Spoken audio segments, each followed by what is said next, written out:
India's External Affairs Minister Dr. S. Jaishankar will be hosting the Quad Foreign Ministers meeting in New Delhi later today. US Secretary of State Marco Rubio and Foreign Ministers of Australia, Japan and of course Secretary of State US. They will be meeting now. India's External Affairs Ministry said that the ministers will build on discussions held in Washington in July last year. It also added that ministers will exchange views on advancing cooperation across priority areas, review progress on the ongoing Quad initiatives and reflect recent developments in the Indo-Pacific regions. Furthermore, the External Affairs Ministry said that foreign ministers of Australia and Japan are expected to hold bilateral talks with the Indian External Affairs Minister Dr. S. Jaishankar and Prime Minister Narendra Modi. The Quad is a four-nation group that comprises India, United States, Japan and Australia. The coalition largely focuses on peace, security and stability in the Indo-Pacific region. India is hosting the meeting in its capacity as the current chair of the coalition. Mr. Secretary, how does it feel first day in the job?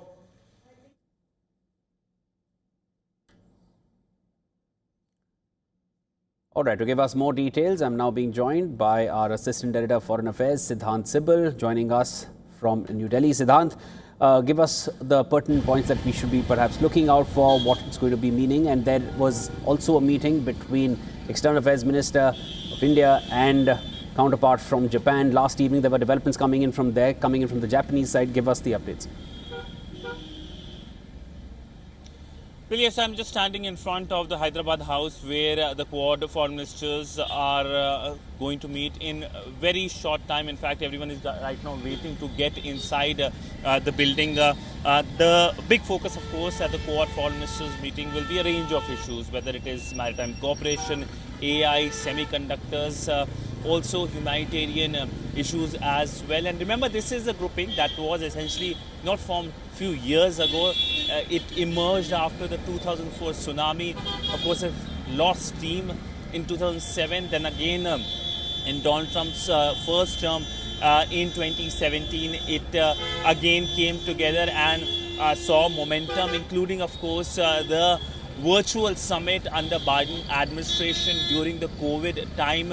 And since then, it has been meeting annually. But, of course, as all groupings, this grouping now faces the question of the summit. We know that the summit here in India could not happen last year because Donald Trump did not travel to India.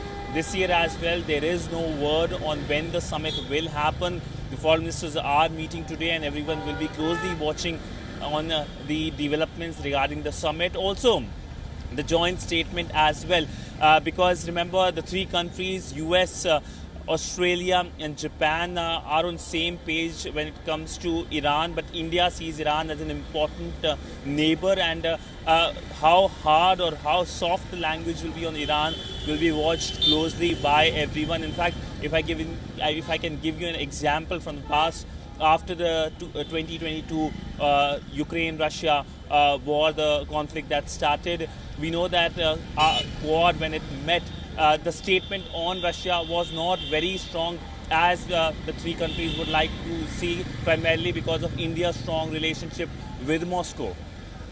Siddhant, there are some bilateral meetings also taking place between the ministers. Anything more that we can share at this point? Well, only one bilateral is left. The Indian External Affairs Minister will be meeting the Australian counterpart, Wong, later in the day. He's already met the Japanese counterpart yesterday evening here in Delhi. The meeting lasted 70 minutes, and India-Japan relationship is very strong, historical, and we know that focus is on several elements when it comes to the bullet train, when it comes to mobility, when it comes to technology, and increasingly defense as well. All right, Siddhant, thanks so much for those updates. Let's wait and watch what comes out from Hyderabad House. That was our Assistant Editor of Foreign Affairs, Siddhant, getting us the latest.